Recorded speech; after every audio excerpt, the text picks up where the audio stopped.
minutes. We're not doing this. I know you love him, but we can't do it. But he's good. Yeah. It starts out with all that silence, and it's creepy as hell because you know that clearly this is a man with bad intentions. And I like how they tell. So they don't tell you this; they show you it, and that's what I like about this movie. Is that the opening shot? You see that ship, you see the color grading, the dark sky, and you see him walking, and it's just a storm. It's almost like a western. And Hartnett kept bringing that up too, where you just see this thing approaching. It's not like high noon. I mean, you're waiting for a time, but you see this thing approaching, and it's like hell. You know, it's like what that he was on a pale horse and death rode with him. So he like what Revelations, I guess. But I dug that, and also for me, this movie also does some cool things in that it sets up the characters nicely. I like the introduction to Bo, where Hartnett even just gives him a ticket. He's like, well, I want him to feel like he's part of the place. I don't know if that's good or bad, but that's a character building moment. And it makes me remember the guy. And I know Stella's car gets whacked, and you're like, why would that just happen? But then you see that tractor later just destroying vampires. So you set that up because it's going back to town. You meet the big grinder earlier in the film, and then the badass bald vampire who used to be a hairdresser in New Zealand gets wiped out. Like this movie does a very good job of tying things back into each other. And Chekhov's gun. Yeah, exactly. And I've been reading things lately where people nowadays are making these movies, and they talk about wanting to get rid of the 3-act structure. They talk about wanting to make non-traditional film. And I do think that you have to push the boundaries. I mean, look at Orson Welles with Citizen Kane and that kind of stuff. But you need the Chekhov's gun. I mean, you look at some of the best screenplays. Back to the Future, we talked about it, Galaxy Quest. Those are extremely popular because they tie themselves up and they don't waste moments. And so when I hear sometimes about, oh yeah, I'm going to go real unconventional, I'm like, ugh, I don't know, because when you stick to, I'm not saying you have to stick to every trope, but that's what this movie does, and that's why it still holds up 13 years later. Oh man, listen, and for what it's worth, you get Josh Hartnett, who ends up playing the blank slate that the audience can project themselves onto in a much better way than, say, Sam Worthington or Jai Courtney, you know? Yeah. This guy, his career should have been inside of those $700 million budget movies. But, he didn't get too many of those. He seemed to be more a small-scale film type actor, other than Sin City, in which he was also really good. Hartnett he's a good actor. And this guy, had he been played by somebody else, could have been totally vanilla. Oh, he's Eben, and he's against marijuana, even though his grandmother needs it for pot, because he's a cop, ha ha ha. You know, even that little moment right there where he finds the weed, and by the way, that's really bad weed. There was a lot of sticks in that bag. Anyway, so he finds the Grandma's bag. not doing a good job, man. Yeah, no, Grandma is smoking trash because I guess she's in Alaska. So, where are you going to grow it? Oh, she grew it in her house. That's right. That's where they get the UV lights. Chekhov's UV light. Chekhov's gun. Chekhov's UV light, baby. Totally. So even the weed ties back into something that they use later on in the plot for Josh Hartnett to defend himself. He could have been a total just Sam Worthington in this movie, or even worse, Charlie Hunnam, where sometimes he sounds Australian, sometimes he doesn't. And it just drives me crazy. But Hartnett is a great actor, and he holds this movie together. Yeah, he said that he turned down Superman and Batman. He just seems like a dude from he's from Minneapolis, Minnesota dude, and he just likes to hang out. But you're right, this movie, and I've been saying it for years. I really liked him in Penny Dreadful too. I love that show. Oh my God, he played the jerk so well. Yeah, and he had a great arc too. I'm sorry. Go ahead. Oh no. I love it. I do the same to you, like 40 times an episode when I get excited. But I've been saying this for a long time.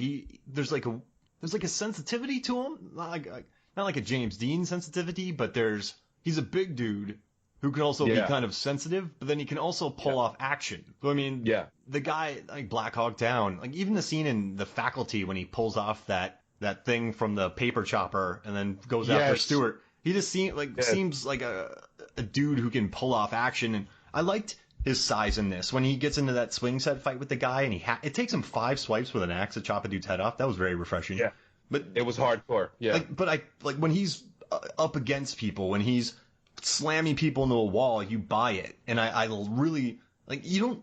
I can count how many characters do you buy in movies, Norbert? Like we watch so many movies. How many characters have you just? I'm not saying this is a revelatory performance, and I don't know why it would be. It's 30 Days a Night. And that's a really cliche thing for me to say. But it's not Oscar worthy. Well, no, it's not made to be Oscar worthy. But I bought into this character, and I think you're right. That nothing felt vanilla with him, and I like Melissa George in this too. I think he and her had a good thing going on. I liked how he's like, you're driving. Like he always had her drive. I like the dynamics between them. Yeah. And at the end, Hartnett said he never read reviews, but he said at the end when Stella, his wife, and that girl are trapped under the car, and the vampires are going to blow up the entire town. They're lighting it all on fire because of the oil pipeline. Yeah. He injects himself with vampire blood and goes out and has a fist fight. And someone in the reviews, and this was in the graphic novel, but they said that it was like a punk rock move by this character. It was. And I dig that, but I bought it. Because his motivation is set up a little earlier. The question is, why are Stella and Ebba? Why are Stella and Eben getting a divorce? Is it because Melissa George's accent wavers between Australian and Alaskan throughout the picture? Or is it because she didn't want to have kids and he did? They bring that up. No, yeah. I guess I understand now why you didn't want to have kids. Could you imagine it'd be having a kid in this? So it makes sense that, yeah, he still loves Stella, so he's going to do whatever it takes to get her alive. And this is probably like the last child left in Alaska. Yeah. Because we've seen it. They clearly don't give a damn, and they've eaten everything that walks. Yeah. And they just waste it too. It makes sense. Yeah, totally. They just rip into those throats. And I totally forgot to say something earlier, but the overhead shot, they built an actual set of a couple blocks in like an old Air Force base in New Zealand. So that set was built, but the overhead shot on the right and left of it, extended. Yeah. So they had the practical, but then and this is what I love, and this is what James Cameron does, Steven Spielberg does. They build practical, and then the CGI helps just, they don't go, we'll just fix it. The CGI assisted the practical. And I think that's why it looks so cool. And Jurassic Park, that CGI still holds up, and that was 94, dude. Insane. It's just, beautiful. And one thing I liked, go for it. I was going to say, there's no other 90s CGI that holds up like Jurassic Park. None. Deep Blue Sea. Like a shark fin! Well, that's 99. Yeah, that's 99. I guess it's close to 2000 then. Yeah. No, but they, and also what I liked is another thing that felt really home to me, and I'm kind of obsessed with the building of these sets. And the guy who did it, Dan Osterberry, he's the production designer. He won an Academy Award for The Shape of Things. The guy went from this to going to winning Academy Awards. So I love the production design on this, and I also like on the behind the scenes footage where when they were doing all the night shoots, they filmed everybody smiling on the first night, and then by 6 weeks, everyone just hated their lives. And like the director said, coffee is more important than film stock right now, and everyone's the kid who played Evan's brother. Yes. I guess he grew like a big nicotine caffeine addiction because of the 6 nights of night shoots. And you're just on a different planet. But I loved watching the progression of how miserable everybody was over the 6 weeks. Because the most night shoots I've ever done is 2 weeks. And by the end of those 2 weeks, Norbert, I was probably sleeping like 3 hours a night. And I was a different human, man. You'd have been talking to me and I just would have been mumbling about aliens or something. And that's 2 weeks. So imagine going another month. But I really like watching that. Dude, humans need the sun. It's why guy in his grandma's basement typing horrible things on the internet is a terrible human being. We need the sunlight, man. It changes you. It changes you in a mental way and a physical way. Cloudy days actually do bring people down. Yeah, it's a thing.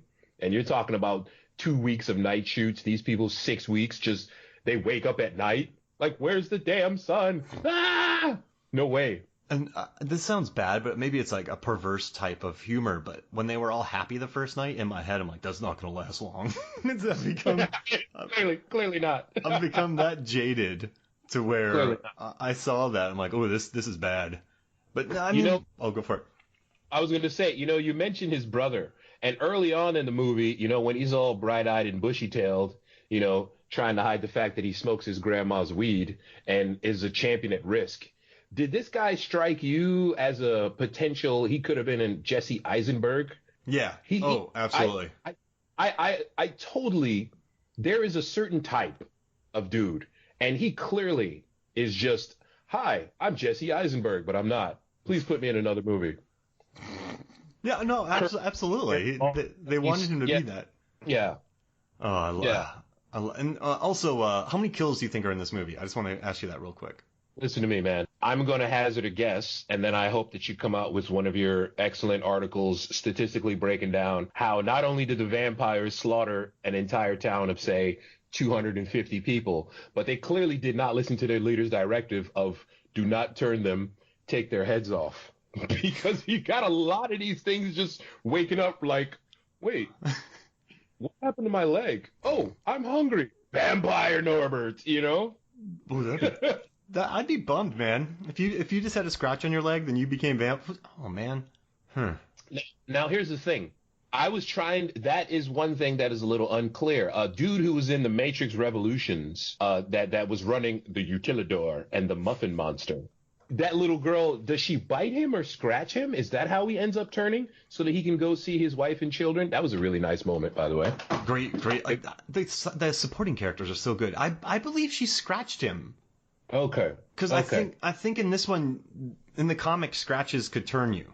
Okay. So we're doing vampire with zombie rules here, because this movie owes a lot to Night of the Living Dead. Oh, absolutely. It owes a lot to Night of the Living Dead. So let's make a zombie movie, except with Eastern European taken gangster vampires.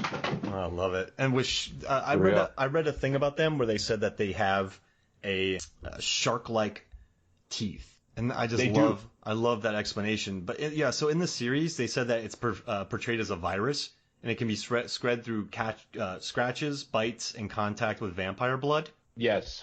So sometimes blood does get on the characters' faces and they don't turn, but I guess it didn't get in their eyes and mouths and nose. Yeah. It's not absorbed through the skin. Oh, and you mentioned that there weren't any sequels. Unfortunately, there were a lot of sequels to this. So bad. I wrote a review for that, and I've since deleted it because my reviews in the last, like, when I first started writing reviews in 2010, 2011, they were horrible.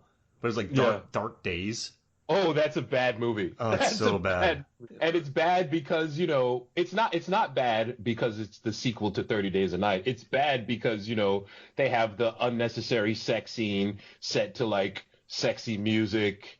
They waste Harold Perrineau. It's so bad. LA's a dirty place, but someone's got to take out the trash. It's, whatever. And I don't know who started this, but in these kind of films, there's a thing that really bothers me, and it's called dour narration, where it's 2056 and the zombies have won. We've been overtaken, and it's just been a real rough place for everybody, and the humans are barely holding on, and it's just a real bad. That's the narration of that movie. Totally. This is a sequel to 30 Days a Night, and even though the first movie only cost $30 million, which is basically a drop in the bucket in Hollywood numbers, we couldn't even get that. So we got Harold Perrineau because, like, he'll do anything for a check. But the rest of the people are nobodies that you don't know. And sometimes you can see the strings on the wires when the vampires are doing, like, jumping stuff. Oh, so bad. I like that narration. Thank you. I went to school for that. And this movie, it pulled in $75 million worldwide, which is that's not a bad haul if you look at a $30 million movie. And then since it's 2007, DVDs were still big, so this movie had to have made a good profit. It doubled the budget. Mm-hmm. It doubled the budget, and Ghost House Pictures, Columbia Pictures, Dark Horse Entertainment. Dark Horse needed a win because up until then, Dark Horse movies were like Dr. Giggles, which was terrible. Yeah, and the Boogeyman stuff like that. Yeah, they were just not But this okay, so this movie, Roger Ebert